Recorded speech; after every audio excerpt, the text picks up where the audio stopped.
ni Yesu yakuvuye yarakoze cyane. Imana ihabwe icubahiro kwishishikara kuvura abantu, kandi ndabizi ko Imana izorushiza gukora ibitangaza. Ubu turagusengera wisubirire mu rugo mu bana bamwe bari barakubuze, ejo uzinduka ubasubiramwo, bashima Imana, unezerwe, unywe ya mata ya zanka zo, umererwe neza, umererwe neza. Nibasubira kugukoma kuzombwire bajya barozi, bazomera nk'umwe mbonye,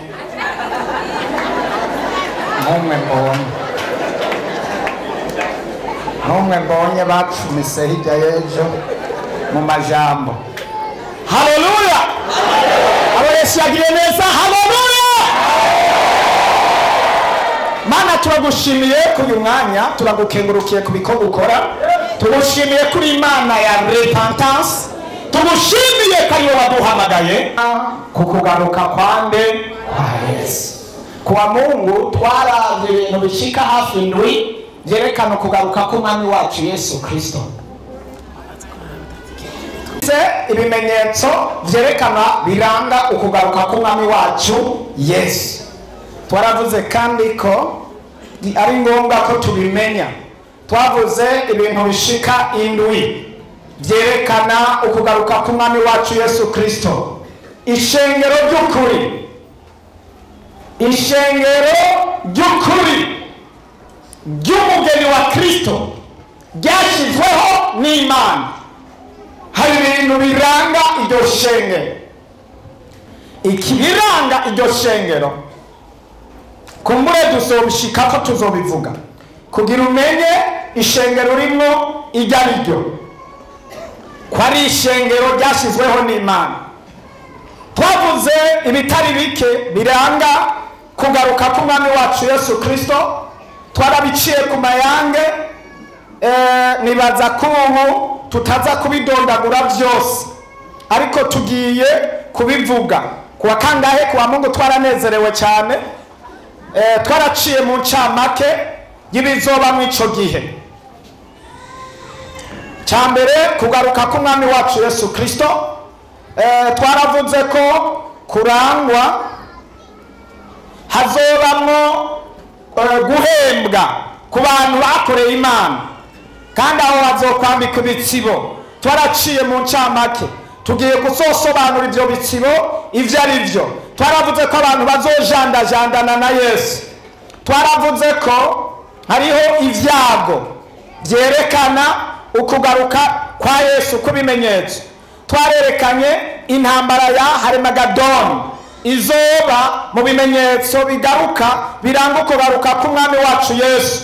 Twarerekanye imyaka 1000 Yesu azomara aganjije, imyaka 1000 Yesu azoganza ari kumwe na Yosefu na wewe, ari kumwe na Yesu myaka 7 ducira imanza. Bambe bari mu kirere bariko barambika ibitsibo bahabwa ingero. Aho ntituzoba turashika mu ijuru, niyo myaka 1000 ntituzoba turashika mu ijuru. Tuzoba turiko turacira imanza mu iyo myaka 1000. Ibindi bintu ni birebire. Ndakwipfurije kuzoja mu bwami bwo mu ijuru. Hariyo twaravuze ko hazoba igihe cyo gutandukanya impene n'intama. Ivyo tuzobishikako. Hazoba igihe kijanye no gucigwa imanza za nyuma, gucigwa kwiteka. Ivyo tuzobishikako. Ivyo byose nibirango kugaruka k'umwami wacu Yesu, kandi ni ibintu bikomeye cyane ukwiye gukurikirana. Ni ibintu bikwiye gukurikirana. Imana igushoboza kuva ndabitangura ugwana intambara yo kubikurikirana. Reka nje rero mwaka kandi ivyo ngiye kuvugana navyo kugaruka k'umwami wacu Yesu. Ikimenyetso ca mbere Yesu yavuze twisunze ivyanditswe. Ubu simvuga ubutumwa, ngomba ni kwigisha. Abantu barasinzira, abantu bakunda gufashwa cyane iyo turiko turavuga ubutumwa bwo kuguruka. Turiko turavuga ibintu vy'amavuta n'ibintu vy'amaviza n'ibintu vya mariage.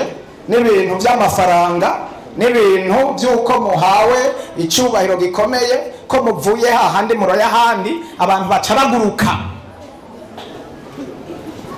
Ibyo abantu baca baguruka cyane, ariko nagomba nkubwire fondasiyo y'ubuzima bwawe ni iyi nyigisho ngomba kuguha. Imana ishimwe cyane. Yite ku iherezo ijambo twari dufise ryari ijambo ryari iryo nyene, ariko twari ko turaraba abanyabwenge b'ukuri. Umunyabwenge w'ukuri si wa twebwe ntitwashoboye kubona umunyabwenge, ntitwabonye ko ari abafise amalisansi n'amadoktor, ariko twabonye umunyabwenge ko ari uwita ku iherezo ryiwe. Iryo kuwa Mungu ndazi ryaradufashije cyane. Nagomba rero mw'iyi minsi mubanze mwige. Narababwiye ko ingabire zose ndazifise, ariko iyi Imana impaye kukwigisha ndigisha, iyi Imana impaye kuvuga ubutumwa nca mvuga ubutumwa. Kandi kuvuga ubutumwa nibishobora kuguhindura. Ubutumwa nibushobora kuguhindura, ariko ibishobora kuguhindura no kwiga bishobora kugukomeza no kugira ante kwiga. Nimba uyu munsi hariho abakozi ba leta nuko bizi, nimba uyu munsi hari abadokteri nuko bizi, nimba uyu munsi hari abigisha nuko bizi, nimba uyu munsi hari abantu bakora ibintu byose bisanzwe by'ubuhinga nuko bagize gute bizi. Kandi mu kwiga ntiharimo kuguruka, kwari ugutekana ukiga. Ndabasabye rero, ndabizi neza mumurikiranire n'abantu bariko barakubitwa n'agatiro, kuko iyo abana b'Imana bashengeye shetani nawe acashengerana nabo kugira ngo abazimize ababuze. Icambere kiranga kugaruka k'umwami wacu Yesu nico ngiye kuvuga. Reka dusome Yohana 14. Kana wari wo kwa Yesu wakurikirana ibimenyetso vyerekana ko Yesu aje kugutora. Uyaba wari wo kwa Yesu wakurikirana ibimenyetso birangiye umuja, ukamenya igihe aho kigeze. Abisoma mu izina rya Yesu Kristo. Yesu inzira n'ukuri n'ubugingo.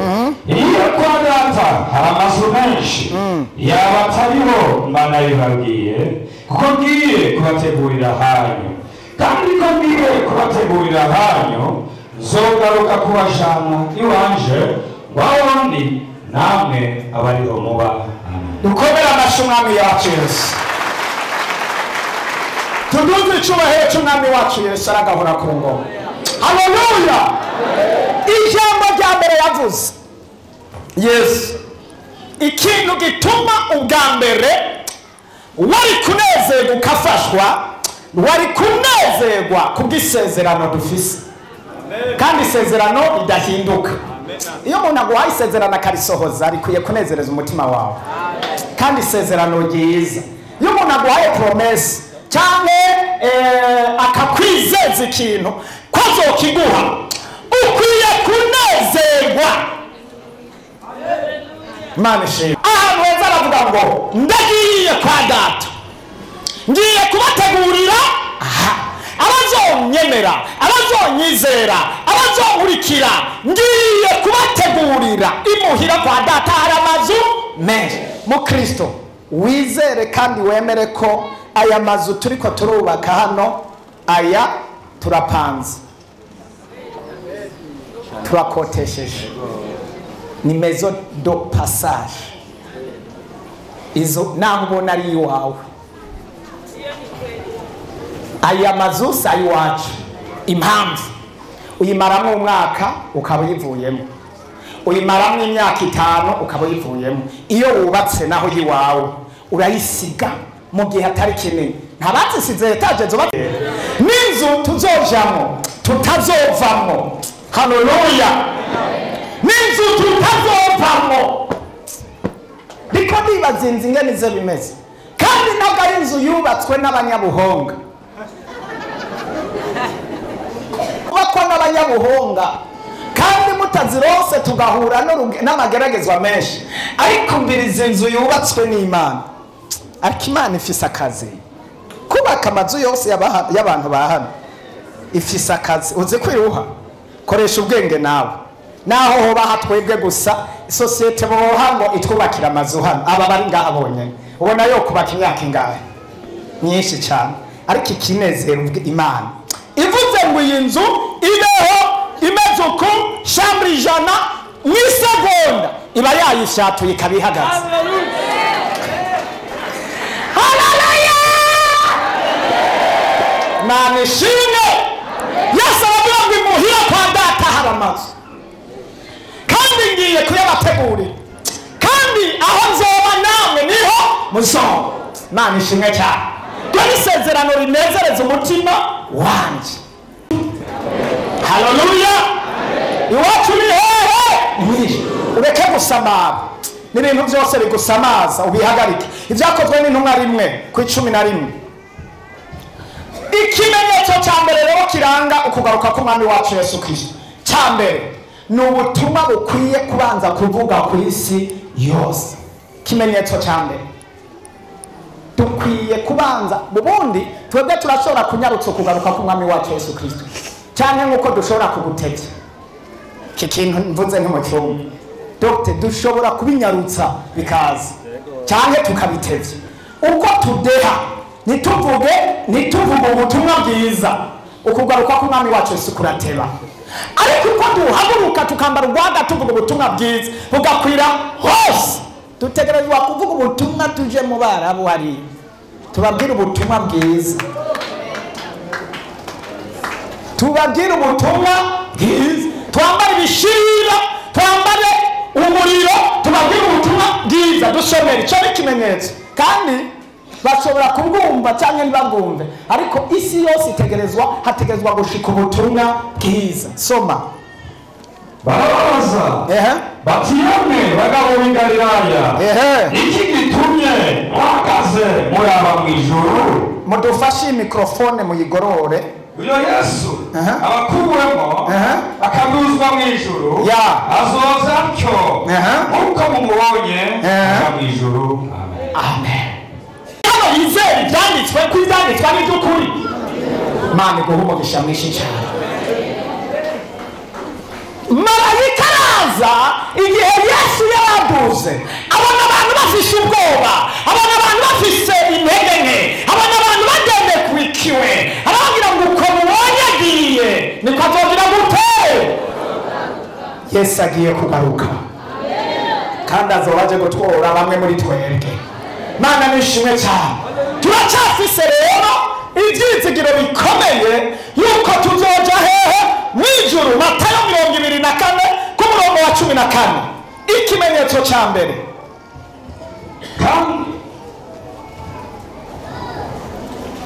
kandi ubutumwa bwiza bw'ubwami buzovugwa mu isi yose ngo bube ikimenyetso kibera icyabona amahanga yose maze umuhero uzocuza subira mu iryo jambo kandi ubutumwa bwiza bw'ubwami buzovugwa mu isi yose ngo bube ikimenyetso kibera icyabona amahanga yose maze umuhero uzocuza Yesu adufashije erekana uguhona kuri Yerusalemu no kugaruka kwa Yesu Imana ishimwe 14 rero kandi ubutumwa bwiza bw'ubwami buzovugwa mu isi yose haleluya bube ikimenyetso kibere icyabona amahanga yose maze umuhero uzocuza ukugaruka k'umwami wacu Yesu no guhona kwa Yerusalemu hazovugwa ubutumwa kiri ikimenyetso turi mu bimenyetso biranga ukugaruka k'umwami wacu Yesu hari amashengero usanga yuzuye kandi arimo abantu benshi ubabajije ati ikimenyetso kiranga ukugaruka k'umwami wacu Yesu ni kiri adashobora kuvuga n'ikimenyetso na kimwe kubera batabyigishijwe nawe si ngombwa kubaho udafise ikimenyetso iyo umukobwa akuze hari ibimenyetso bimuranga iyo umuhungu akuze hari ibimenyetso bimuranga iyo imvura igiye gutasura hari ibimenyetso bibiranga iyo umudamu agomba kubyara hari ibimenyetso bimuranga ikintu icyo ari cyo cyose mu buzima kigira ikimenyetso nimba turi ko turaja mu ijuru twategerezwa kuba dufise ibifatika by'ibimenyetso bituranga iki kiravuyemo hasigaye iki n'iki kiravuyemo n'iki kirasigaye n'iki kiraheza n'iki cyababaye bigatuma umuntu yitegura kuko azi ibimenyetso byagiye bisohora iyo utazi ibimenyetso ugwa mu bintu giturumbuka utabizi iki kintu kirumvikana. Abanyeshuri iyo bariko bariga hari ibimenyetso bibereka yuko bagomba kuja mu bibazo. Nta bintu bakora byerekana ko bagomba gutangura gukora ibibazo. Ibintu byose bigira ibimenyetso. N'imvura ifise ibimenyetso. Kurikirana ubuzima bwose bufise ibimenyetso. N'abayobozi bagira ibimenyetso. Ishengero nk'umugeni wa Kristo byategerezwa kumenya ibimenyetso bibaranga kandi bibereka yuko ari umugeni wa Kristo, kandi bategerezwa kumenya ikimenyetso kimwe ku kindi mu byo Yesu yavuze, bikabatera kwitegura, bikabatera kuba maso, bigatuma badasamara, bigatuma batarangara, bigatuma batifatanya n'isi, bigatuma bataba abantu menga bagenda nk'abatazi iyo baja. Pawulo aravuga ngo ndiruka ariko jewe sinutazi iyonje. Ndafashijwe. Haleluya. Yari muri siporo ariko ariruka, yariko arakurikirana abantu bariko barahiganwa. Hari higanwa ryariko riraba, abona abahiganwa biruka, abona ingene bitegura muri vyose, bambara dutraining, udukabutura tworoshe, ibirato byoroshe, abona ingene bitegura, abona ingene bafata umurongo, abona ingene aca akurikirana n'ihiganwa ry'abakubitana ingumu. Aravuga ati jewe nanje mu kwiruka mu rugendo rwo kuja mu ijuru siniruka nk'utazi iyonje. Nimba abandi bitegura muri byose, nanjye nditegura nkabona ibimenyetso byose binyemeza iyonje. Iyo niko ndaja mu ijuru sinutazi iyonja, kandi niyo muri kabiri tose simpusha. Mana iguhe kudahusha mu rugendo rwo kuja mu ijuru. Mana idufashe cyane. Nimba Pawulo yavuze ayo majambo, natwe twategerezwa kuba dufise ibimenyetso bifadika. Muririmbyi yavuze ngo ufise ibimenyetso birenga kimwe binyereka ko Yesu azongirira neza. Yarafise ikintu, yarafise impamvu y'ibimenyetso. Ukwiye kumenya ibimenyetso byose kugira ngo umenye ingene uhagarara, kugira umenye ingene wifata. Mana idufashe cyane. Kimenyetso rero ca mbere muri Matayo 2:4 twumvise ngo ubutumwa bwiza buzobanza bukwire ku isi yose. Bagomba batagomba buzohakwira, bagendera batabyemera buzahakwira, kandi ico kizoba ari ikimenyetso kibera amahanga icabona umuhoro w'isi uzocushika. Kandi ku isi yose sintekeranya bashobora kuba atahantu na hamwe hatarashika ijambo ry'Imana. Ko biri kose ndabizi amashengero no mu Barabu hari abakristo bariyo, ni bake ariko bariyo, bavuga mu ibanga ariko bariyo, hariho hose. Mana idufashe cyane kugaruka, wamubiraba, wame ubihanze amaso. Muri repentance ntidukwiye kubaho nk'abantu badafise impamvu ibifatika. Yesu n'umukwe, natwe turabageni. Nta mugeni yoyoberwa ko umukwe wiwe ahavaza. Iki kintu ntucumvise. Yesu n'umuki, natwe nta mugeni yoyoberwa amakuru y'umukwe, kuko bagumana bayaga, baravugana, babana hafi. Nimba Yesu ari umukwe akaba akwiye kuza, twategerezwa natwe ko turabageni kumenya yuko umukwe agiye kuza kujana umugeni. Tubirabira mu bimenyetso yasize avuze. Haleluya. Yesu n'umukwe, Yesu n'umukwe, Imana ni data bukwe, mpemu yera n'umuranzi, natwe turabageni.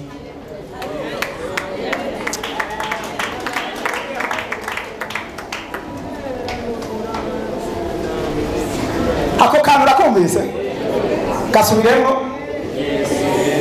N'umukwe, Imana ni data bukwe, mpemu yera n'umuranzi, natwe turabageni. Haleluya. Yesu n'umukwe, mpemu yera n'umuranzi, natwe turabageni. Oh, Yesu n'umukwe, Imana ni data bukwe, natwe mwemuyera n'umuranzi we natwe Yesu Imana ni data amen komera amashyi Yesu nuko umugeni rero yama yiteguye iyo umukwe aje kumutora niko natwe abageni dukwiye kwama twitegura tuzi ibimenyetso bituranga yuko umugeni agiye kuza ishengero ry'Imana rikwiye kumenya ibimenyetso biranga ukugaruka k'umwami wacu Yesu ishengero ry'Imana rikwiye kwitegura yuko umugeni agomba kuza gutorwa Abikorinto ba kabiri 11 umugeni turi ku bimenyetso biranga ukugaruka k'umwami Yesu Abikorinto ba kabiri 11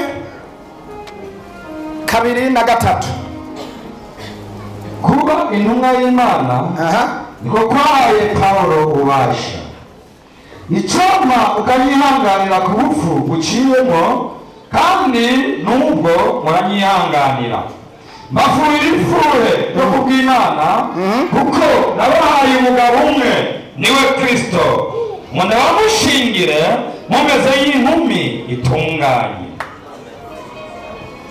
kangura kuri kabiri mbafurira ifure yo kubw'Imana kuko nabahaye umugabo umwe niwe Kristo munabamushingire mumeze n'inkumi itunganye haleluya turi umugeni Imana iravuga ko turi umugeni Imana ngo iratuha kubera yaduhaye umugabo umwe kandi akeneye ko atawundi tumusangira kandi akeneye ko dusanga turi inkumi vierge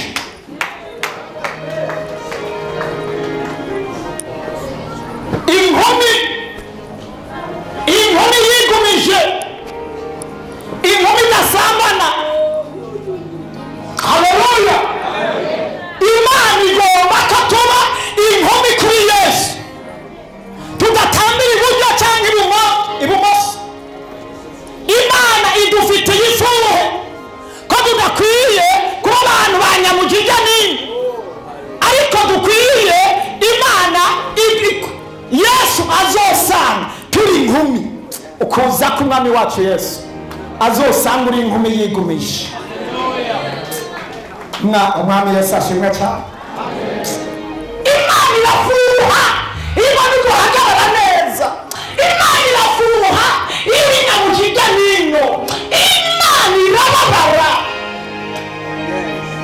gabanya ako kantu kabe gato cyangwa kareke raba ibindi bintu uri kurajamo raba za bintu raba y'amasinema raba bwa busambanyi raba bya byifuzo raba usigaye umugabo w'abantu bose uri umugeni w'abantu bose raba inyifato yawe raba ariko Yesu we yagushingiye Imana yagushingiye umugabo we gusa ari we Yesu kandi yari yiteze kuzosanga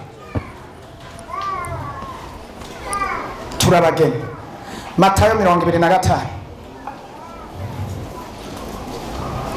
soma kuva ku murongo wa mbere umugani uri mu icumi icyo gihe ubwami bwo mu ijuru buzosa n'inkumi 10 zajanye amatara yazo zija gusanganira umukwe batanu muri bo bari injuju bandi batanu bari abanyabwenge kuko byari injuju mu kujyana amatara yabyo bitajyananye n'amavuta ariko abanyabwenge bo bajyananye n'amavuta mu macupa yabo hamwe n'amatara yabo umukwe agitebaganye bose bararunyiza barasinzira mu gicugu humvikana urwamo ngo buri umukwe nimusohoke mumusanganire buno za nkumi zose zirazanzamuka zitunganya amatara yazo byaba injuju bibwira abanyabwenge biti nimudwese ku mavuta yanyu kuko amatara yacu ariko arazima ariko abanyabwenge barabishura bati kumbure impuhwe niyo dukwira twese.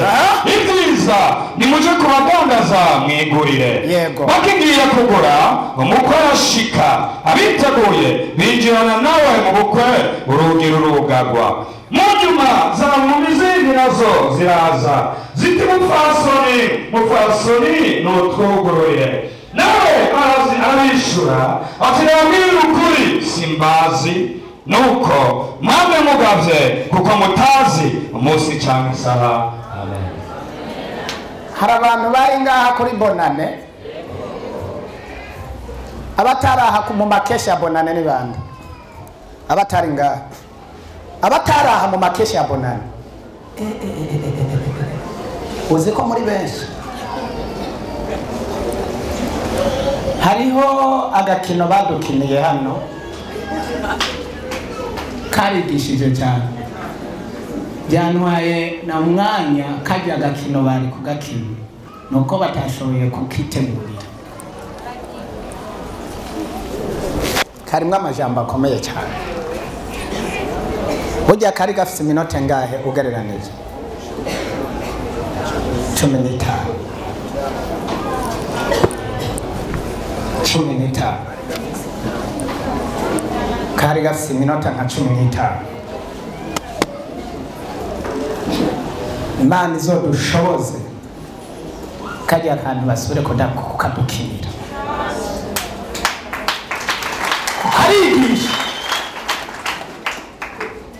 Karigisha no kwiki gikorwa nyene numva kari mu bintu bigaragara bifadika. Iyo barashobora kugakina nk'iminota 10 mba ndabahaye umwanya, ariko reka mukitondere kuwa Mungu ko hariho n'abusanga bataje ngo bakitondere bari mu bindi bikorwa.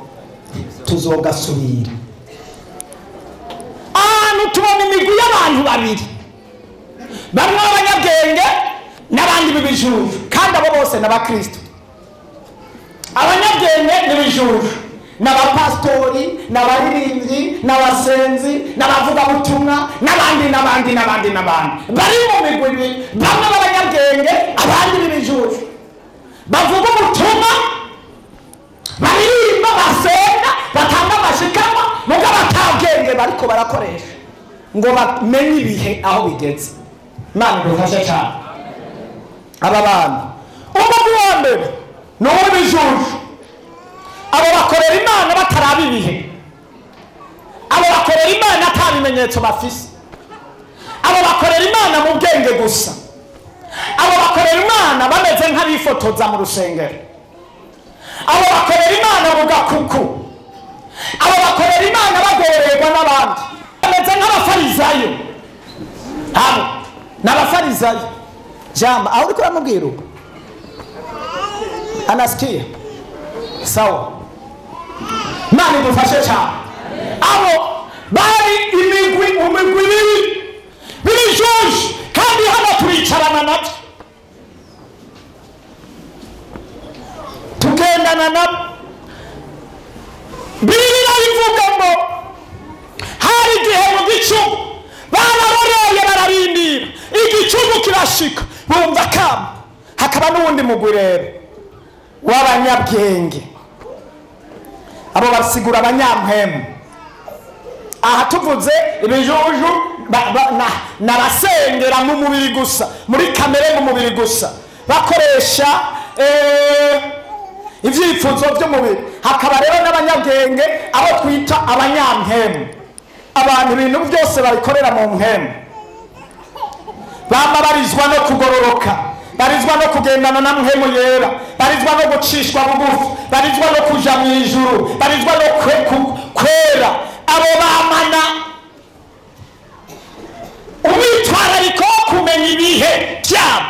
Abo ni baba n'ijambo ry'Imana avuga ngo umunyabwenge yite ku iherezo ryiwe, aguma yibaza ngo ejo nopfa nojahe, uyu munsi nojahe, inzamba yovuga nojahe, urupfu rushitse nojahe. Uwo ni umunyabwenge. Ariko utibaza ivyo noba bahari, atigera yibaza ko n'uwo munsi yopfa mu buzima. ugasanga aradandaza afise umugore ntamubwira aho yasize amafaranga, aragura parasera ntiyigera abwira abana n'umugore ahiri. turiko turumvikana? uwo ni wa wundi umenga yibaza ko ari we yiremye kandi telekomanda y'urupfu ari wayifise.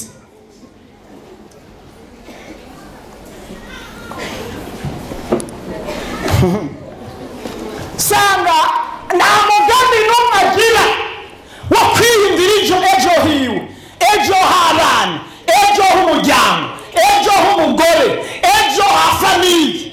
amahera arayafise menshi, mbere n'ayaronka ntashobora kuyajera uko ashobora gufasha ikintu kanaka cy'umuryango. Mana idufashe, Mana tugire neza cyane. ariko umugeni wa Yesu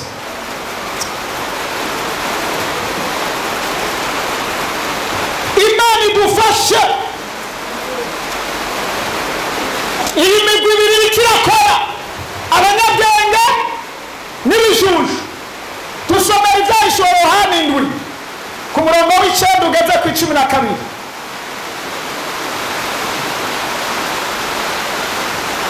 Yohana abona bacunguwe mw'ijuru, hanyuma y'ivyo bari ishengero ryinshi bashobora kuriharura bo mu mahanga yose, imiryango yose, n'amoko yose, indimi zose, bahagaze imbere y'iyo ntebe, imbere y'umuhagazi w'Imana, bambaye impuzu zera kandi n'amashami y'ibigazi mu minwe, basemerera n'ijwi rirenga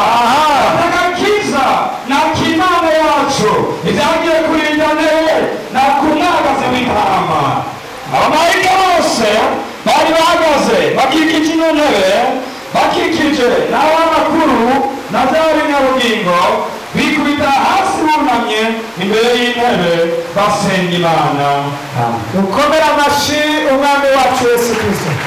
ijuru rirahari kandi batanu b'abanyabwenge bazokumva izamba. birivuga ngo mbona abantu benshi, amasinzi menshi, abantu benshi bavuye mu moko yose, haleluya, baduze mu bwami bwo mu ijuru. abantu benshi, Imana izogushoboze kuba mu bantu benshi bavuye mu mahanga, baduze imbere y'Imana, bikubita imbere y'Imana, bashingiza Imana, batazira Imana, birabarabara imbere y'Imana, baduze icyubahiro. abantu benshi, amoko yose, amahanga yose, n'indimi zose. aho harimo abarundi bazovuga ikirundi. Kone wa mugeni barahamagara, wa mugeni bati ngwino, haleluya, kandi uwumva nahamagare ati ngwino, kandi ufise inyota naze, ugomba niyakira amazi y'ubugingo ku buntu. haleluya. ahantu haranezerewe, mbona amoko yose n'amahanga yose, indimi zose zikoraniye imbere ya wa mugwa. Yohana yerekwa umwami ariko arahamagara abantu ngo ngwino. haleluya. ariko arahamagara abera, ahamagara abarepatase, ahamagara abakijijwe, arahamagara abagororotsi muri babandi bera Yesu Imana, barahamagara ngo ngwino. abo bacunguye, abo bapfiriye, abo babambiwe. iri jambo rirakomeye cyane. igituma rikomeye kugira ngo iri jambo rivuge, Imana ihamagare, nawe witabe, hanyuma wemere. usaba kuba ufise ibimenyetso, usaba kuba ureretse.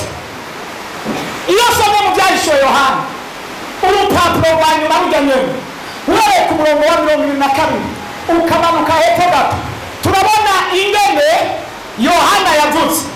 dusomera amajambo turangize ko twumve. yo hepfo arangiza aho nyine urupapuro rwa nyuma.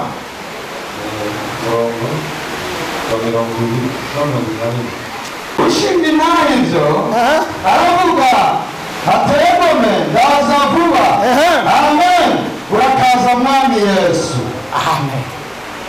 ayo maja subiramo ku 20 urangize hepfo gato. Ushingira inahibyo aravuga ategome ndaza vuba. Amen. Urakaza mwami Yesu. Ubuntu bw'umwami Yesu ubane n'abera.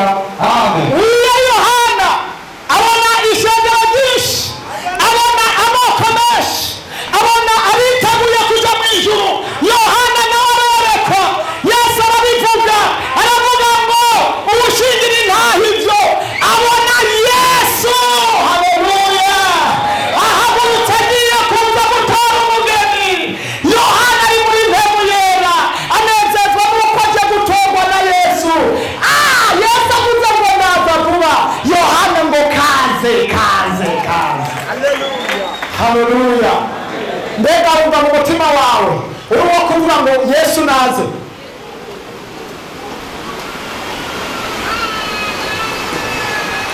Umutima wawe, inyifato yawe, ingeso zawe, Yesu aje gisa.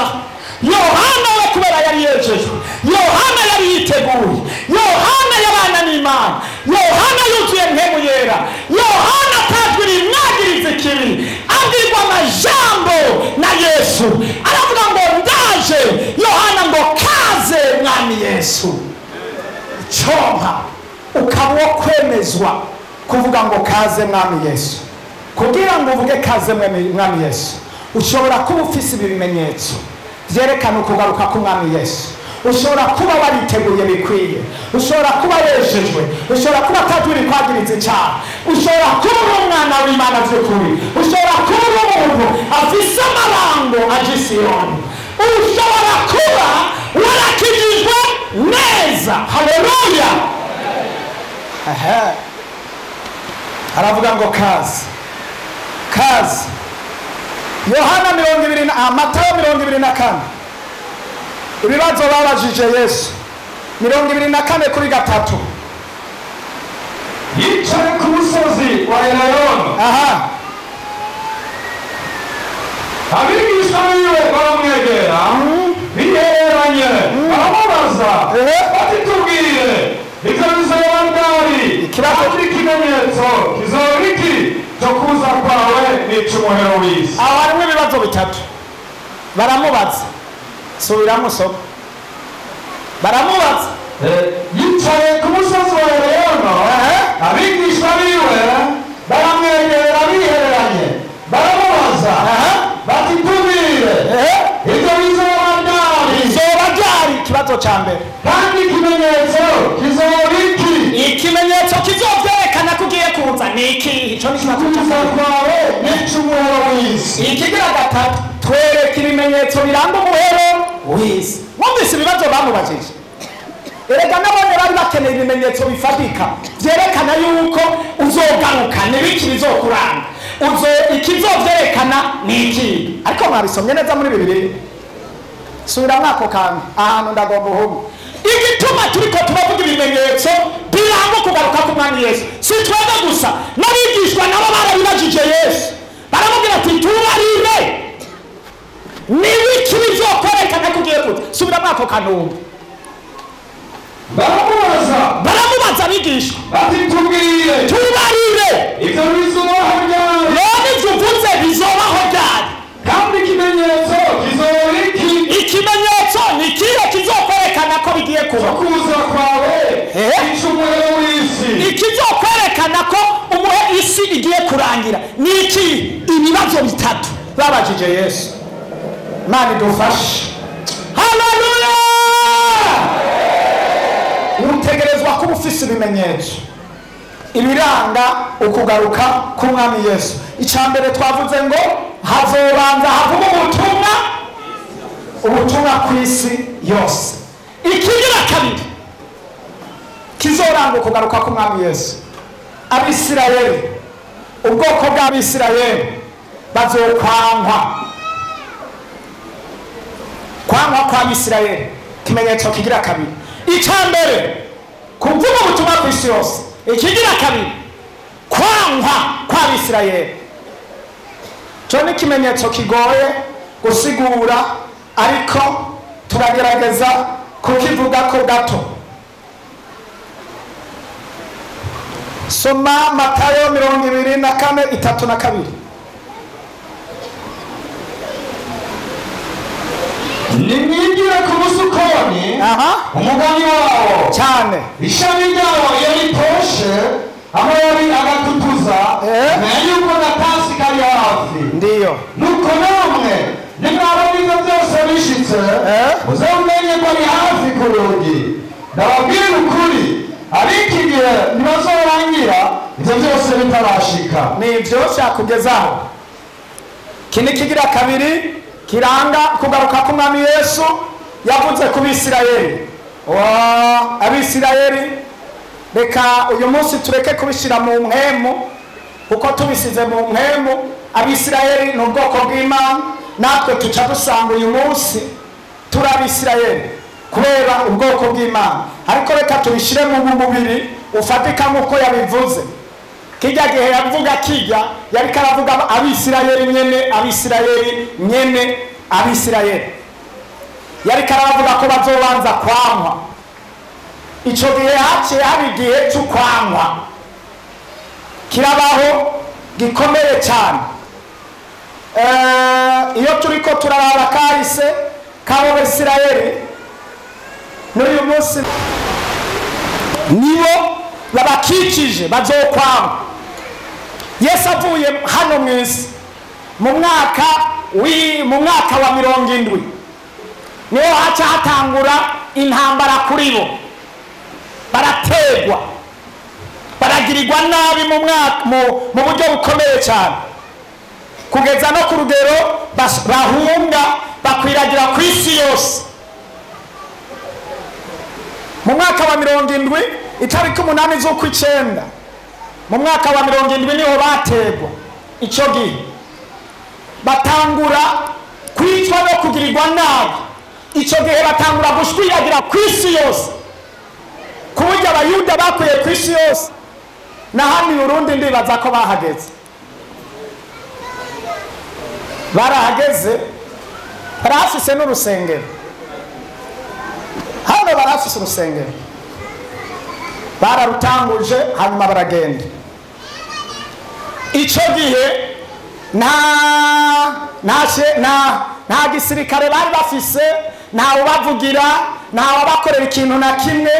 icyo gihe nta faranga ryabo bakoresha ifaranga ry'Iroma, bakoresha ibintu byose.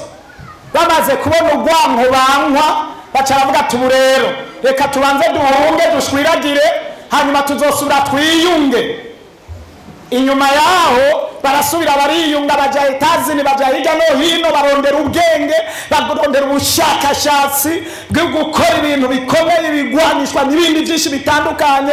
inyuma yaho batangura guhunguka rero, basubira kunga igihugu cyabo, bagisubiramo, barahamagarana aho gatu rero muze natwe twiyubake, turazi ko turi hagati y'abasi batatwemera, kandi byaravuzwe ko tuzototezwa tukamererwa nabi. baja ahantu rero, ubu rero bararondera ifaranga ryabo, barondera ibintu abasirikare babo, barondera ubwami, barondera ikintu cyose. ubu ni igihugu kiri hamwe ariko kitagira perezida, gifise mu mushikiranganje wa mbere gusa. perezida barindiye ko ari Yesu azoza ku kiganza, bafise umushikiranganje wa mbere, barindiye ko Yesu ari wazoza ku baganza. Haleluya. iyo bakuyeho umushikiranganje wa mbere bashiraho uwundi wa mbere, bashiraho uwundi wa mbere. perezida ntabaho mu gihugu cy'iwabo, barindiye ko ari Yesu ngo azoza kuganza igihugu cyabo, akaba ari we mwami wabo. naho barabanyabyaha bafise isezerano ko Yesu ari wazoza kubaganza. n'ubu baragwana ibisezerano, baracarindiye. harimo ibintu bikomeye cyane, kandi harimo n'amajambo akomeye cyane. hari ubwami bubiri bukomeye rwose mu isi. Yesu azoza kuganza, kandi abo bafise isezerano ryo kuganza barabifise. Yesu azoza kuganza, nicyo gituma batasizeho perezida. ariko kandi hariho n'ibindi nk'amashyirahamwe amwe na yone. hari irindi shyirahamwe ku ridafise perezida waryo nabone barindiye mu perezida azoza kubaganza.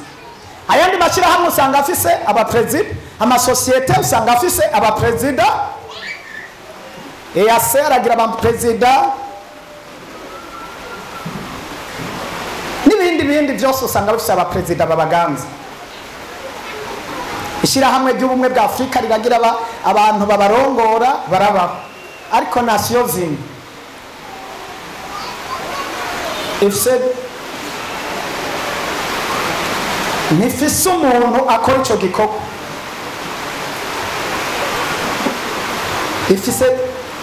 ifise umuntu ni sekreteri generali niwe arongora ivyo bintu, ifise sekreteri generali, ntifise perezida. Nabo bararindiye, nabo abo bafise uwundi nawe azoza perezida ibanga. Kubandi ibindi byose amasosiyasiyo, amashyirahamwe mpuzamakungu n'ibindi bigira abaperezida. Mugabo aba babiri abisirayeli ntibagira perezida, nations ntigira perezida, ni secretary general. Secretary general ni waguma ahinduka bamuhindura. Uwo nawe arahari uzoza kuganza ni wawundi. Turaza kumusoma hariya mu byashiwe Yohana. Yesu adufashe cyane. Ivyo biri mu bimenyetso biranga ukugaruka k'umwami Yesu. Ati nimubona ibyo byose nababwira ukuri, ahandi hazosigazwa ibuye rigeretse ku rindi, aho ryasamburiwe. Aho nyene muri wa mwaka wa 70 niho iryo buye ryasambuka, rwari urusengero rwiza rw'Abisirayeli. Igituma uyu munsi Abisirayeli bariko bamiganira rujya rusengero rwabo, niho urusengero rwabo rwasamburwa kijya gihe n'uwo mwaka nyene. Ico ni ikimenyetso cyerekana yuko bariko baragwanira isezerano ryabo. Yesu aravuga ngo n'uru rusengero mubona rutera igomwe, nta buye bizosigara kuri byose, bizogira gute? Bizosambura. Urusengero rwarasambuwe, hasigara fondation.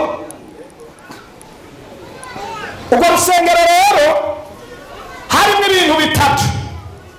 N'ubwo rusengero harimo ibintu bitatu. Icyambere cyari igiterekwa cy'amatara.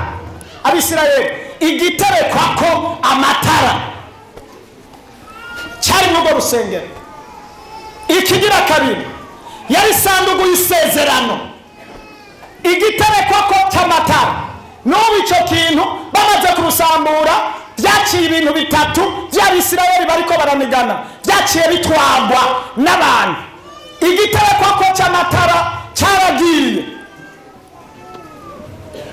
kigenda i Roma. Isanduku isezeranije muri Egypt. Igicaniro nacyo cyaragiye. Igicaniro kigenda i Lebanon. Aho naho cyagiye mu gihugu cy'Abisilamu, ni Egypt mu gihugu cy'Abisilamu. Ivyo bintu bitatu byari isezerano rirombora: isanduku, igiterekwa cy'amatara hamwe n'igicaniro. Ivyo byose byaratwawe aho hantu. Abisirayeli nimba bariko baraniganira isezerano ryabo, uyu munsi bavuga ngo turakeneye ikibanza cyacu twahoranye, twavuzwe ko n'Imana, kandi ikimenyetso cyo kugaruka k'umwami wacu Yesu. Ibyo kiri mu bimenyetso bigaragara. Icya kabiri, igicaniro cyacu batwaye kiri mu Isilamu, turakigarura. Ikigira gatatu, isanduku y'isezerano, dutegerezwa kubigarura bigaruke mu gihugu cyacu. Uyu munsi rero bariko baragwana intambara yo kubirekipera, kandi ubikurikiranye hariho n'amakuru ariko araba n'imishikarano yo kugiranira ibiganiro kugira ngo babasubize ibintu byabo. Ivyo biri mu kugaruka, byerekana ibiranga byerekana kugaruka k'umwami wacu Yesu.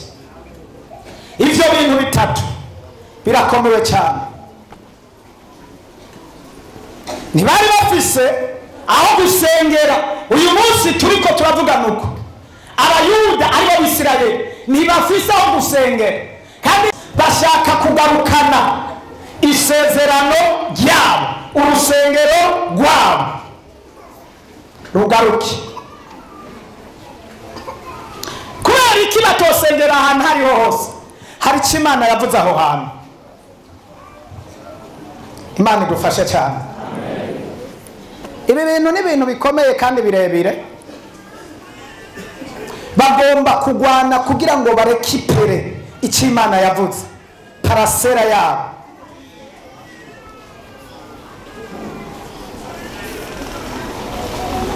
Iyo turiko turasoma cyangwa turavye kahise, dusanga hajya ahantu ari Isirayeli bariko baraniganira bagwanira. Bamaze gusambura hajya ahantu urusengero rwari rwiza, Abisilamu bace bahubaka umusigiti. Uwo musigiti urakomeye rero, ugira kabiri ku isi. Uwo musigiti bavuga ati rero twebwe turi mu isezerano ryacu. Umusigiti wa mbere ni uw'Imaka, uwa kabiri ni uwaho hantu h'Abisirayeli. Witwa uwo musigiti wubatse aho hantu ugira kabiri witwa Drone Dorashi. Uwo rero Abisirayeli kubw'isezerano ryabo bavuga ati aha tuhakeneye urusengero rwacu nk'uko Imana yabidusezeraniye. Nico gituma nivyo baba bariko barakora, usanga umenga bariko baragwana intambara bakayita nk'uko umenga ni intambara nyeranda. Bo Abisirayeli naho baba bariko bararasa abantu bakubita bari abantu amakungu n'ibiki, nta makungu avuga, abantu bose barihorera, umenga barazi, umenga ni ibintu vyejejwe kandi abantu bariko barapfa. Nisezerano. Imana idufashe cyane. Abikorintho ba mbere 3:11.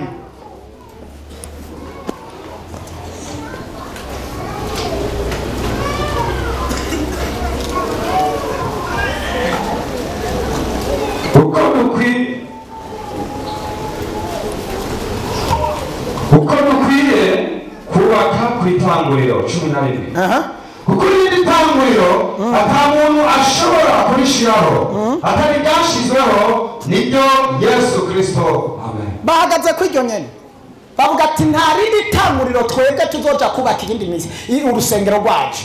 Ahantu Imana yavuze ahabaye itanguriro hakaba hubatswe n'amabuye yavuye ivyo Imana yavuze niryo tanguriro, ntibazodukura aha.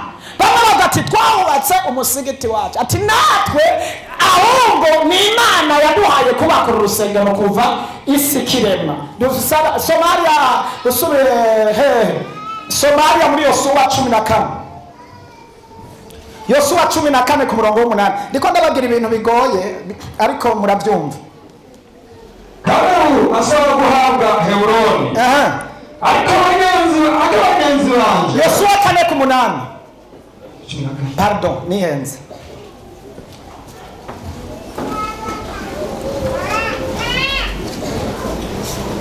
Nuko abagabo b'Abisirayeli bakora nuko Yosuwa yababariye.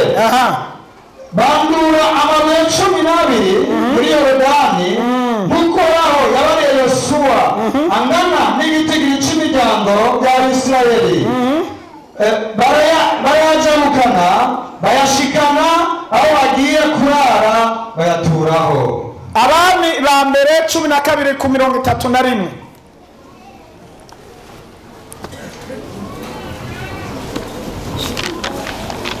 Kandi yubaka n'utunyarugoro ahantu hari ibitabo ku mpinga z'imisozi, atoranya mu bandi bantu bose. Abami bakangahe?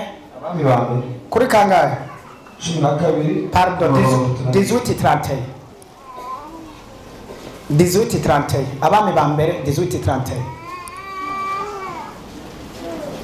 Abaza yabira amabuye 12 nuko igitegeko cy'imiryango ya bene Yakobo kingana.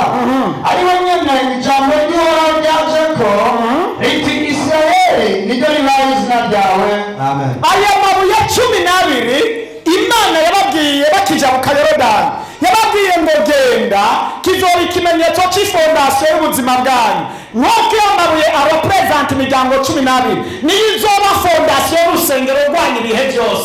Bageze muri kiriya gihugu baca bafata ya mabuye bayubakisha ya fondasiyo. Igihe rwasambuka basambuye hejuru, fondasiyo igumaho.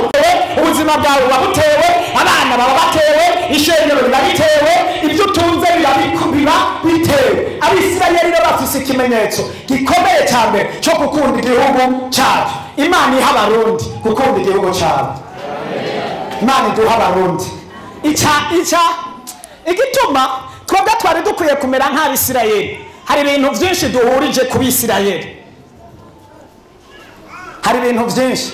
Icyambere duhurije ku Bisirayeli, Abisirayeli bamaze kononwa no kwicwa no gukubitwa no gusanzaza, babonye icyambere bakwiye kurwanira ko ari ikintu bita amahoro. Mu gihugu cy'Abisirayeli indamukanyo yabo baramukanya ngo amahoro. Uburundi natwe turamukanya ngo amahoro. Aho ni barukwiye gutera haleluya. Bisigura ngo nimba Abisirayeli bafise isezerano riva ku Mana, natwe tukagira icyo duhurirako, natwe aho ni barukwiye gutera irindi haleluya. Ndafashwa iyo ngeze aha hantu, ndafashwa cyane. Haleluya. Indamukanyo yabo ni amahoro, amahoro. Shalom, shalom. Nuko baramukanya. Abarundi bari muri mpemu yera, cyangwa abarundi bakoreshejwe na mpemu yera, babona ko indamukanyo yacu ikwiye kuba amahoro. Natwe twaciye mu bihe bigoye n'ibyo nabo baciyemo, duca tubona ko amahoro ari ikintu cy'umumaro, dushyiraho indamukanyo yitwa amahoro. Ndakwibutse kandi ijambo watura riraremeka, ijambo watura rirarema ikirere. Iyo watuye amahoro uba amahoro, uronka amahoro, ugendera mu mahoro. Ijambo watuye muze mwatura amahoro, amahande yo kuramukanya ngo bwakeye mwiriwe uhere ngo amahoro. Abandi nkawe mbankere haleluya. Icyo ni cyambere duhuye ku Bisirayeli. Ikigira kabiri duhuye ku idarapo. Idarapo ryabo ntirisa ariko rifise inyenyeri. Idarapo ryabo rigizwe n'inyenyeri. Inyenyeri natwe idarapo yacu y'u Burundi igizwe n'iki? N'inyenyeri. Kandi izo nyenyeri zifise amahembe angahe? 5. Kandi n'iryabo rifise amahembe angahe? 5. Nari kuvuga ku nyenyeri ihembe iryo ariryo ryose icyo risigura. Uyo n'igende nyegesha tuzoyigarukako. Haleluya! Imana idufashe. Bakunda igihugu cyabo. Ikigira kabiri bakunda ubutegetsi, ubwami, uburongozi. Barabugwanira mu buryo bukomeye ku buryo icyahungabanya uburongozi bwabo babona umenga botuma bapfa bose, kuko baba babonye bageze kuri cyagire kivuga ngo ahatari ingabo zitagira umwami zishika impehesha. Baragwanira ubutegetsi bwabo, bakabubaha, bakabukurikirana.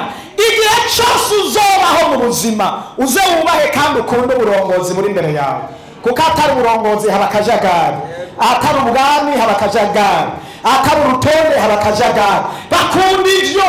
Abarundi n'abarundikazi mwari mukwiye gukunda ivyo. Ikigira gatatu bakunda Imana yabo. Barayubaha, barayikunda, kugeza no ku rugero bavuze ngo ikibanza cya mbere ni icy'Imana. Nta muperezida tuzogiha, perezida wacu ni Imana. Bahashyira minisitiri wa mbere. Natwe tuca duhurira kuri icyo, Imana tuca tuyishyira imbere. Ariko ntawe tera haleluya. Nababwiye ngo turafise icyo duhuriye ko n'Abisirayeli, kandi nimba tugihuriye ko duhuri mu isezerano. Kandi si ukuvuga ko Abisirayeli bagororotse, harimo n'abapagani babi bakora ibyabo, mugo bari ku isezerano. Bisigura ko natwe tudashobora kugororoka ku rugero rukwiye, ariko turi mu iki? Mu isezerano. Kandi Imana ikurikirana isezerano ryayo. Bakunda Imana reka ndabereke abagabo batatu Shadrake na Meshake na Abedenego bajya bari abayuda none niba abayuda bashiraho icyagezo yuko atakindi kintu bategerezwa gukora. Haleluya. Barabwira ati mutayisenze turabica fukamira ikigirwamana. Baravuga ngo naho twoshaka tugapfa ntituri bupfukamira ikigirwamana, tuzi Imana yacu. Abayimenye bazokomera, nibamara gukomera bakora iby'inkomezi. Abayishize imbere bazokomera, bazoca mu muriro ntuzobaturira, bazoca mu mazi ntazobarembera. Yaba ni nkawe bantere. Haleluya. Aho turi ku kimenyetso kigira kangahe? Kabiri. Turiko turavuga cyo kugaruka kwa Yesu. Aba bagabo bakunda Imana kubi. Daniyeli aravuga ati shaka munshireyo hariya sinshobora. Erega Daniyeli nawe yari Umuyuda, Morodekayi yari Umuyuda. Haleluya. Esiteri yari umuki. Ayaya, rari ibintu bakoze abayuda. Urakwiye gukora ibintu bimeze by'abayuda. Kama mbaya Imana wamenye ukayirambararako. Kama mbaya iyo wamenye, iyo wakiye, iyo wigishwa ukavuga ngo no tumata ntazimangana ariko sinoko zitsomi izina y'Uhoraho. Turakeneye abarepentance bafise imitima n'imico nk'iyo. Reka tubandanye. Aba bagabo batatu turakeneye abarepentance bakunda Imana yabo. Isomye Daniyeli urabona ingene yayihebeye. Bakunda abarepentance mwofasha tugakunda Imana nk'abayuda. Bakunda Imana. Navuze bitatu, reka mvuge icyanyuma. Icyambere bambi icyanyuma aricyo cya kane.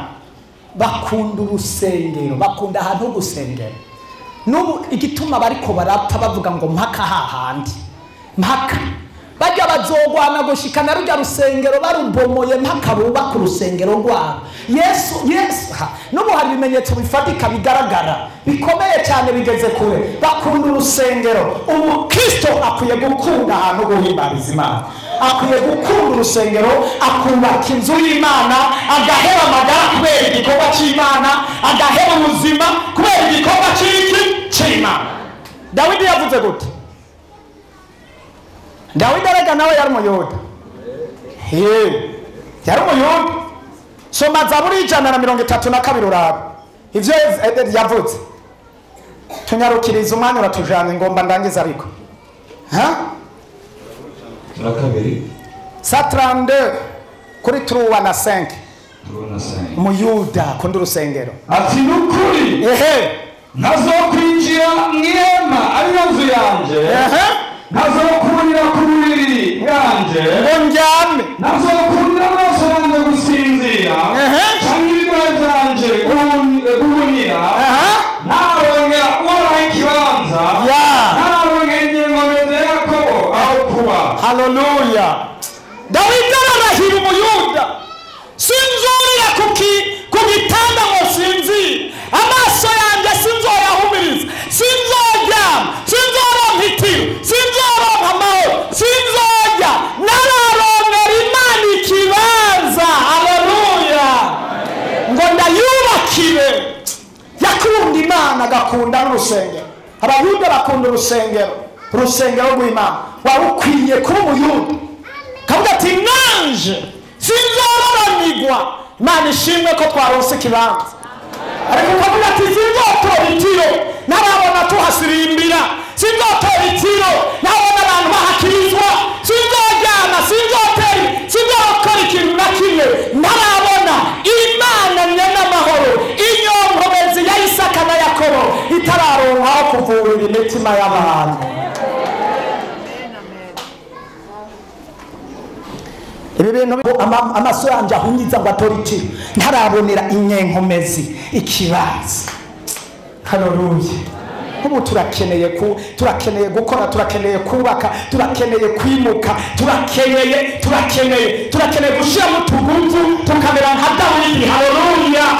Twavuze ngo tutegerezwa kuba abayuda barepanta. Gira imitima y'abayuda yo gukunda igihugu, yo gukunda ishengero, yo gukunda Imana. imana abayuda afashe ingingo ayihagararako nk'akapfuye. twari dukwiye abarepantasi bakeneye abakristo b'ukuri, bakeneye abantu bafata ingingo bakayihagararako kandi bakayisohoza. Nehemiya yari umuyuda, haravuga ati ndahevye ibwami, ndahevye ibintu byose, ngiye kubaka igisagara cy'i Yerusalemu cyasambutse. Hari abantu bariko baracumukura, bariko barakubitika, aragenda asaba impusha, aravuga ati ngiye kubaka.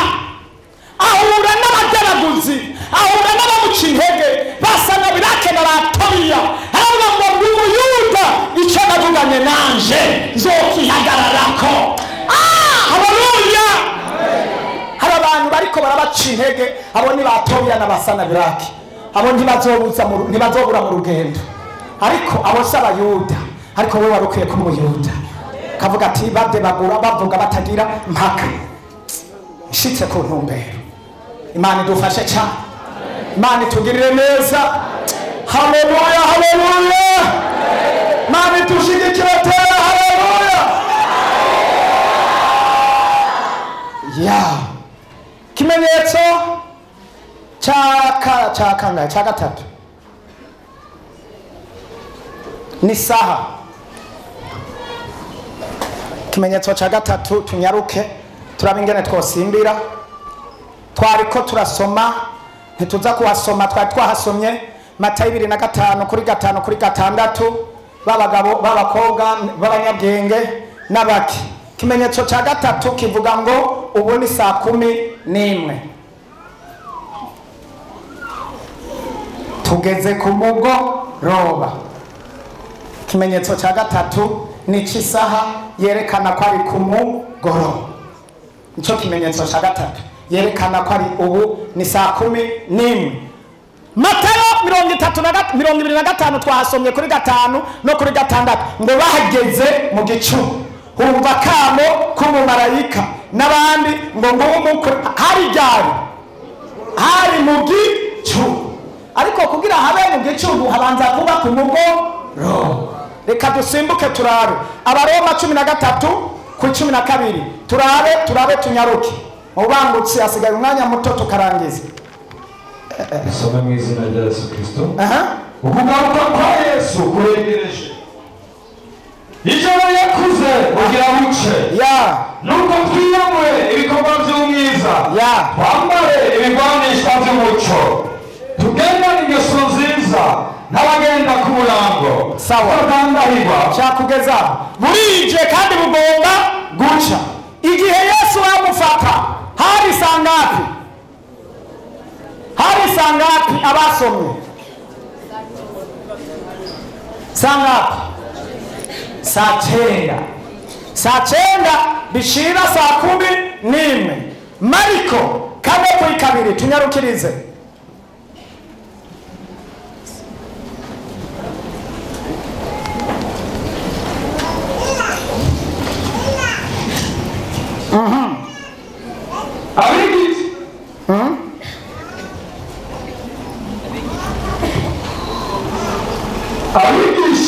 abigisha byinshi mu migani, ababwira muri uko kwigisha kwiwe ati nimwumve, umurinzi yasohoye imbuto, akibiba zimwe zigwa iruhande y'inzira. Mariko 4:2. Sawa, somera Yohana naho. Yohana 9:4. Twebwe dukwiye gukora ibikorwa by'uwantumye akibona. Bababwira ntaho bishobora gukora. Bababwira. Saa 11 saa 12 mbega buba bugomba kwira. Iyo turiko turabona ibimenyetso twumvise ngo twigire ku musokoro, Abasirayeli bariko bigira ku bimenyetso, bisigura ko tugeze ku mugoroba. Yesu aravuga ngo buhababwira. Iyo turavye ibimenyetso biko biraba, bitwereka yuko ugomba kugira gute kwira. Iyo ugomba kwira rero ni saa 12, ni kuva saa 9, ni kuva saa 11. Buhababwira aho tudashobora gukora ibikorwa mu Kristo, muri repentance, urabamenye Imana, bugomba kwira. Kandi aho udashobora gukora ibikorwa, Yohana 8:4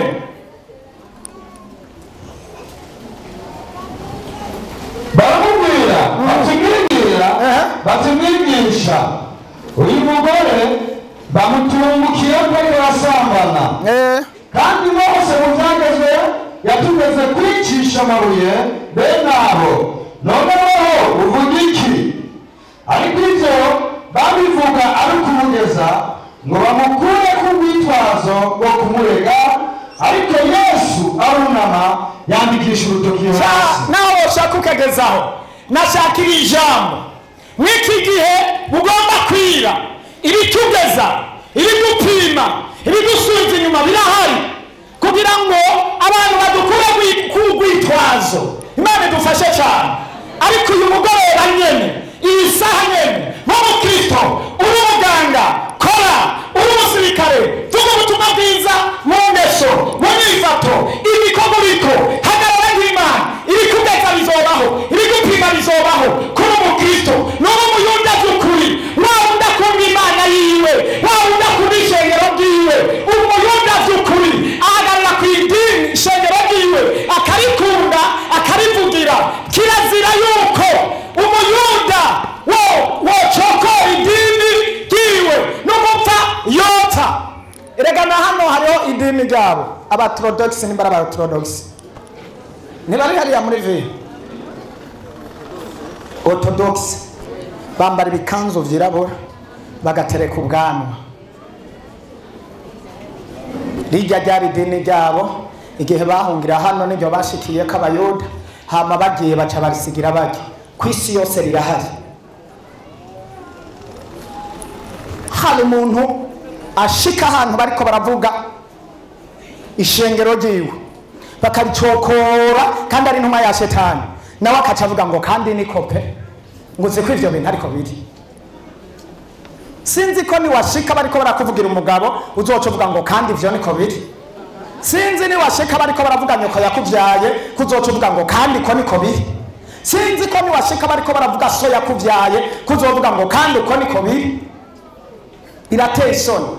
So yakuvyaye nuwo kubaho wakuvyaje ubutumwa ukwiye kumwubaha kugera ku rugero naho usanga ari abantu bariko baramuvuga ahubwo wo mugwanira ryanse ukavuga ati jewe sinkeneye mu byo nkeneye ko tuvugana ivyo sinkeneye kuvyumva mu matwi. Usanze abantu bariko baravuga ishengero ryawe ugasanga abantu bariko baravuga umwungere wawe ugasanga abantu bariko baravuga abakozi b'Imana mukorana ike sambura uwo mwanya nyene byanse ubavemwo kandi uvuga ati ndababonye umenye n'ubucuti twari dufitaniye mugeze ku rugero rwo gusambura ishengero ryangeze aho nakiriye aho nabohokeye aho naboneye amahoro aho naboneye agakiza aho naboneye ijambo ry'ubugingo abo tuvyaranye nabo.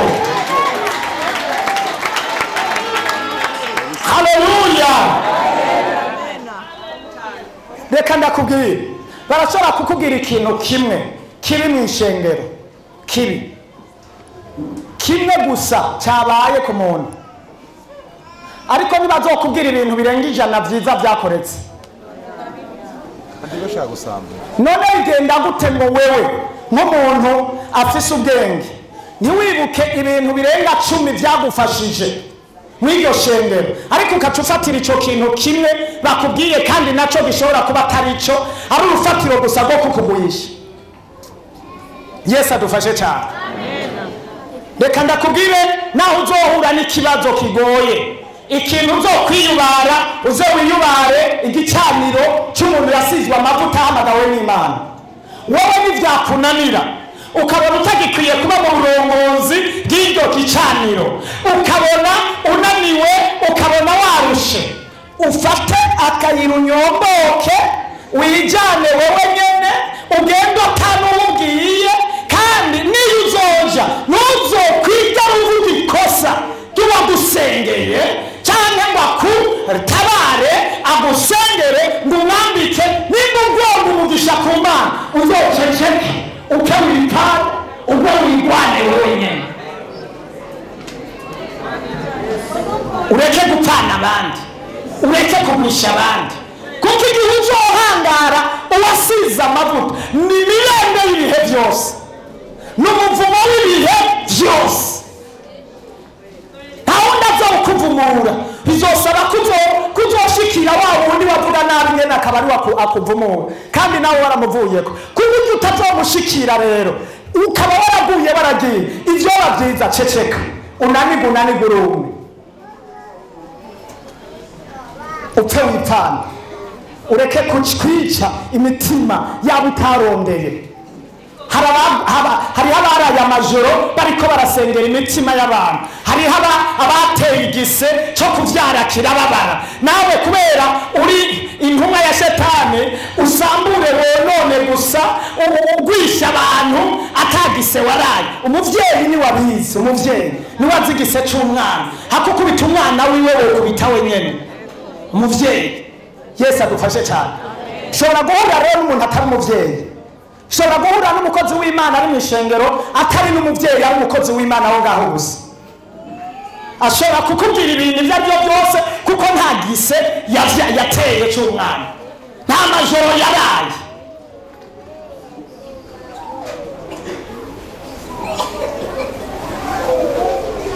kusigurira ngo umukristo yambwiye iki n'iki n'iki ngo kica kirambabaza ngo ncamba mu ishengero. umukristo mwahuriyeho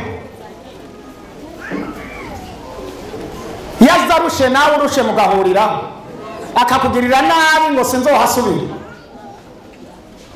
ni hehe ugiye kuba atari mwisi? ni hehe nimba bakuvuze ni hehe batazokuvuga? ni hehe utazovugwa nimba ukiri hano mwisi? ni hehe badafise iminwa? ni hehe badafise amaso yo kuraba ngo bandabwe ijisho ngo ncagagenda? none ayo maso ya ugomba ko yaremewe kuraba. bazoguma baraba, bazoguma bavuga. abantu bashiriweho kuvuga ibibaraba n'ibitabaraba, iby'umumaro n'ibitagira umumaro. ariko wowe nk'umuntu warerewe ku gicaniro iby'umumaro urabibika, ibitari iby'umumaro ukabirojeta.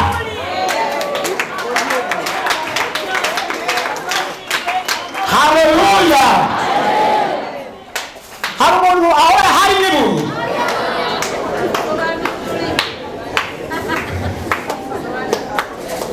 nico kazi iryinyo rikora n'ururimi nico rukora, ko gusobanura ibuye ukarikuraho ukarita iryo umuceri mwiza ukawumira.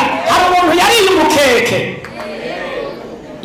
yarumvise n'igufa ryaramucumise. yarige gucumita uri kurahekanya gucumuma karagucumise. waciwe bakurya umukeke ngo nukubera urimo amagufa, ntuburyo uzi ko arimo amagufa. none ururimi sico kazi kacu, none mpemu yera siko kazi ko gusobanurira ibidasobanutse neza. aho tera haleluya! twarose mpemu yera w'ubwenge kugira ngo aze arasobanura ibidasobanye. ibirimo amagufa ucira, ibirimo amabuye ucira, umusoso umira.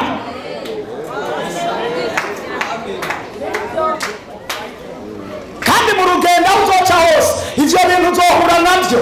amadini yose uzojamwo uzohura n'abakuvuga. muri korali bazokuvuga, mu bakozi b'Imana bazokuvuga, mu basenzi bazokuvuga, ayo hose bazokuvuga. kuko na Yesu abatatinye kuvuga Yesu bakamwita ko mukuru w'abadayimoni. urinde wewe utagomba kuvugwa. mbega Yesu bamuvuze yaciye areka kuducungura? yaciye areka kubandanya afasha abagowe? yaciye areka kubandanya? ahubwo kuvuga kwiwe kwa Yesu kwamwongereje inkomezi. ko nta muntu afashije, nta muntu ariko arafashwa.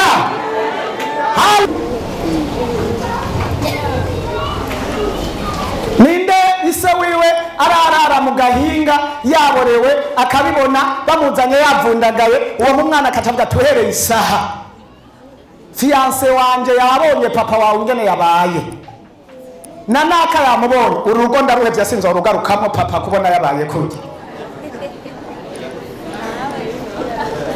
uko mutwenga none ko mutwenga nimba mutahevye ingo z'abasona banyuko muheba ahantu mwasengera ngo nuko babavuze. ndakiza ahubwo mwebwe nta makuru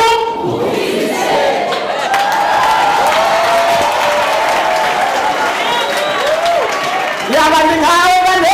Haleluya.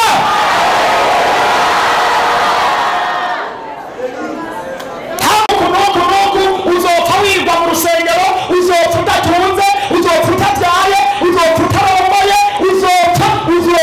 uzomubwira ati ndabyumvise, ariko wowe nta makuru ufise.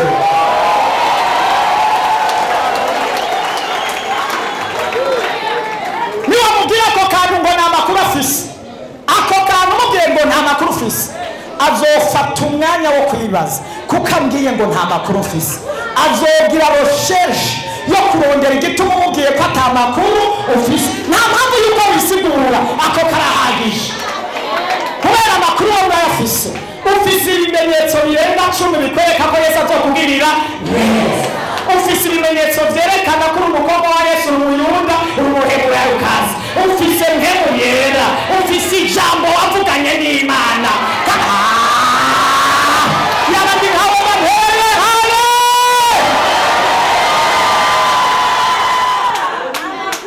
Kandi ntibikwiye ko abo bantu urinda kubisigurako mubabwire ngo kubera impamvu iyi n'iyi. Oya, babwira ati bavuge ati murumva rega we ngo nuzorongorwa ngo utashaje ati none wewe hajya ahantu usengera ubona mwe ariko ubona ibyo bagomba babwira ubona arizoshika ati bakubwire ubumvirize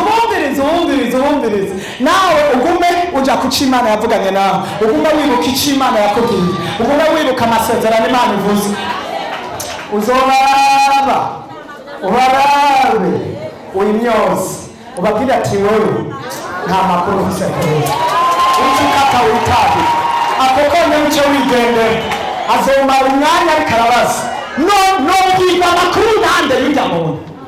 Azogira umwete wo kurondera amakuru y'ukuri, ace kwawe naka ntazoyaronka kuko ntazoba wamubwiye.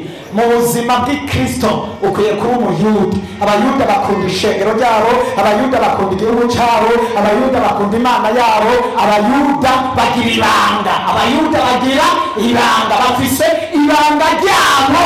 Numa ya mabanga yose amenywa n'abasenga, n'amashengero, n'abakozi b'Imana baribo bose bashobora kumenya ibintu ndiko ndabigisha.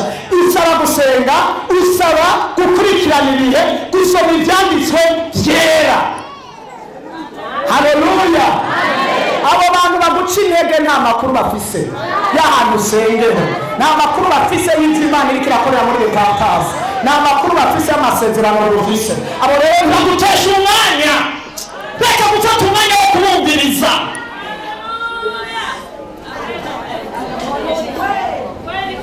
Tukwiye gufata umwanya. Cyo gituma hariho abantu benshi tudatebana, hariho abantu benshi tutagumana, hariho abantu benshi tudafata umwanya wo kwicarana nabo.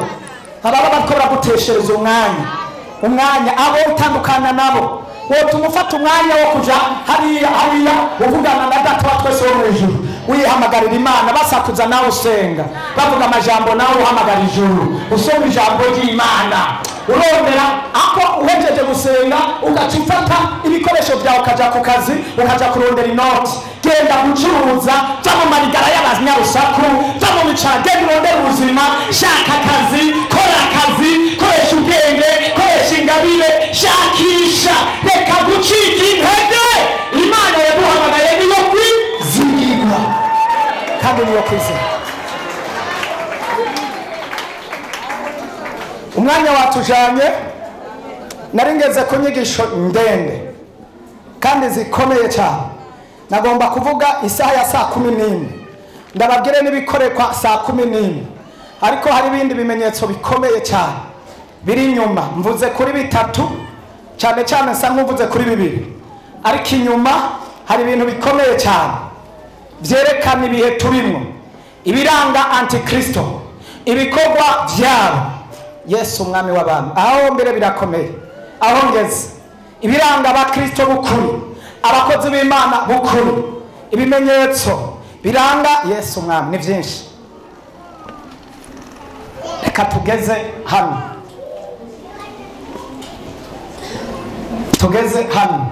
tugiye kubangana.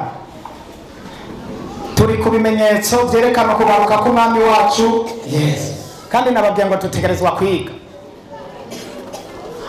Kore kumeraho ugapfa. Turabona abakozi b'Imana bihebye bagakunda ishengero, bakubaha abakozi b'Imana, bageze kure kandi n'abanyamasezerano. Mana igufashe cyane. Yo mana yanjye, amakuru mfise jewe, amakuru mfise atandukanye n'ay'abandi bafise, kandi amakuru wowe utegerezwa kumenya. None aha abantu bamenya amakuru batari bazi baje hano. Ejo nababwiye ngo niwagomba kumenya amakuru y'ijuru uzoja he? Uzoja mu rusengero, niho amakuru y'ijuru avugirwa. Niwagomba kumenya amakuru y'igihugu uze gutonda saa moya kuri radiyo, aca kubwira amakuru y'igihugu cyose, radiyo y'igihugu uca utonda, baca kubwira amakuru yose, intara uko byagenze n'ingene byagenze, uze gutonda uraza kubimenya. Ariko amakuru yo mu ijuru, amakuru yo mu ijuru batonda he? Bakababwira ibimenyetso by'ibice biranga kugaruka k'umwami wacu Yesu, bakababwira amakuru y'abayuda n'abaheburayo, bakababwira aya n'amakuru. Nta muntu atahanye ikuru na rimwe basi, nta muntu atahanye n'ikimenyetso na kimwe, nta makuru batahanye. Wowe uri umuhombe kwera. Erega hari abantu b'abahombe Bibiliya ivuga, bahombera hano. Bibiliya yabise ngo n'abahombe. Reka turangize, sinza guteba, sinobyigisha ngo ndabiheze. Fashijwe akanya gato mugahakwa kuguruka mukiruka. Kuwa Mungu, umunsi wa Mungu nanje numva uri kuransaza ndawibuka. Nawe utaje ngaho Imana igufashe tumuja kuri YouTube ukurikirana ibyo kuwa Mungu. Imana igufashe cyane kuri Facebook. Nigishije igice cy'ijuru duhakwa gupfa, kandi ibyo nibyo tugiye kujamwo. Kuwa Mungu Imana izoshoboza igice kimwe, tuzosimbira mu ijuru gatoyi nka 30 minutes. Mu ijuru kuwa Mungu tuzosimbirayo, tuzotuma tugaruka ariko twari twagezeyo. Ndafashijwe no kuri kose. Ibyo tuzovuga byose tuzosaba lift ntoyi, twicareyo tuhabone, umuntu wese ahabone, ahabone. Tuzicharayo 30 minutes, tucha tugira ati papa turudishe kidogo kugichaniro cha repentance.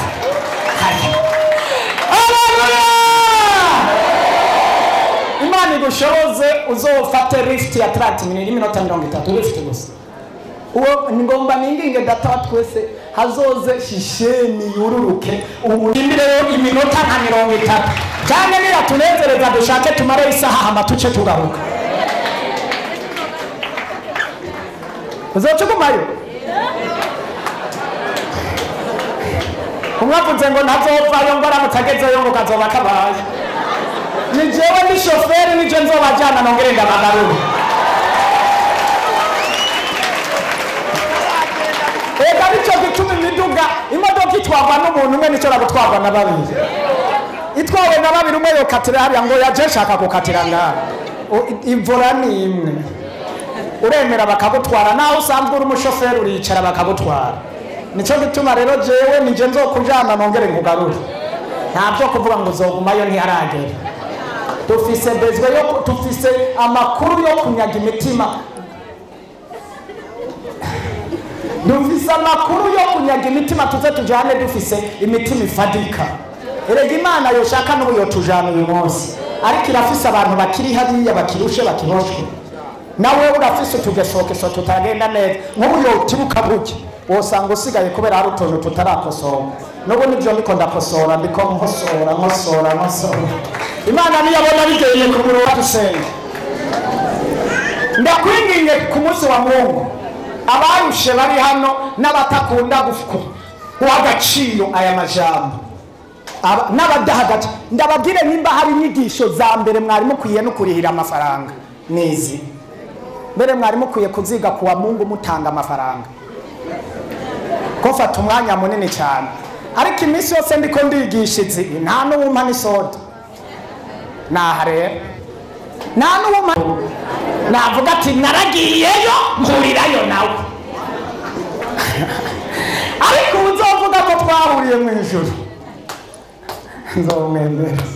Ariko by'ukuri utari kijuju wogwanya worondera ubushobozi kwa shetani, hamuka cwagarara ngaho ukamuponda shetani akakureka, ukamuponda ukamwonona nk'uko tumwonona, ukamukubita nk'uko tumukubita, tukamugwanya nk'uko tumugwanya, Shetani akakureka. N'abantu sinzi ingene baba bameze.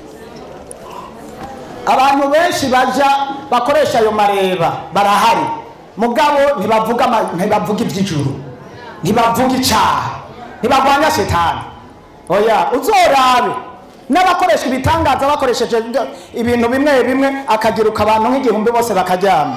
Nako konye n'abakoze ntagwana bagwanye bikubise hasi. Nashobora kugwana n'imhemi iri muri we ngo muvemo, arakureka ukaryama hama ukavyuka. Mugabo twebwe ufashwe turakubita uwo muzimu mpaka kure kuri. Ico cyari kikwiye kuguha akarorero. Ubugwaye turamusengera maka atabagwe, abazimu bamufashe bamurekure. Ico n'akarorero gakomeye cyane. Kandi jewe ata abantu bamvuze sinoba ndiko ndagwanya Shetani. Shetani rero ndiko ndamugwanya kumvuga birumvikana, kuko Shetani ntaho duhurira, kuko si umugenzi wanje n'umwasi wanje.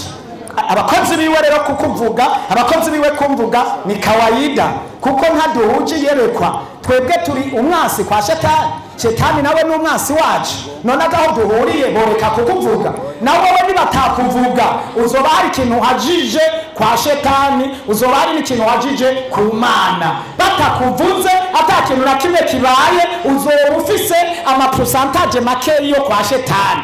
Ariko nibatangura kukugwanya bakuziza Yesu, uzoba Shetani waravanye nawe ugeze ku rugero rwiza rwo kuvugira Imana yo mu ijuru. Nubabazwe rero n'abakuvuga, ahubwo bakuvuza uko utari. Ikibabaje nuko bakuvuga icyo bakuvuze ko ukumva niko kiri, ariko nibakuvuga ugasanga nawe wiravye siko biri, vuga ati ndagushima Mana ko ivyo bavuga atari ukuri, ariko ivyo bavuga ari kinyoma, kandi jewe ndiyizi ahubwo barira nta makuru bafise. Reka dusenge.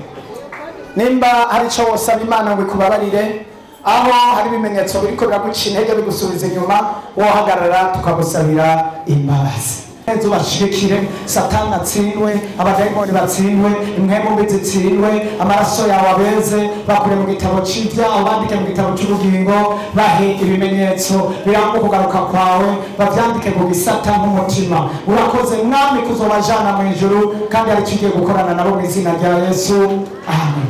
Mwicare gatoyi batubwira amatangazo. Abari mu mabohero atandukanye mu izina rya Yesu, ndurukije ubushobozi bw'Imana. Aba bantu baha amakuru ava mu ijuru, bagirire neza, bashigikire, batera n'imitima yo kumukorera no kukubaha, bakoresha ibitangaza n'ibimenyetso. Ndakeneye utwumiza, ndasize kwihebeza urupfu, ndasize kwiheza abadayimoni, impanuka zagiturumbuka ndazisambura. Ariko ndahamagara umugisha w'amafaranga, umugisha wo kuzura mpemu yera, umugisha wo kurindwa, umugisha wo kuzigama.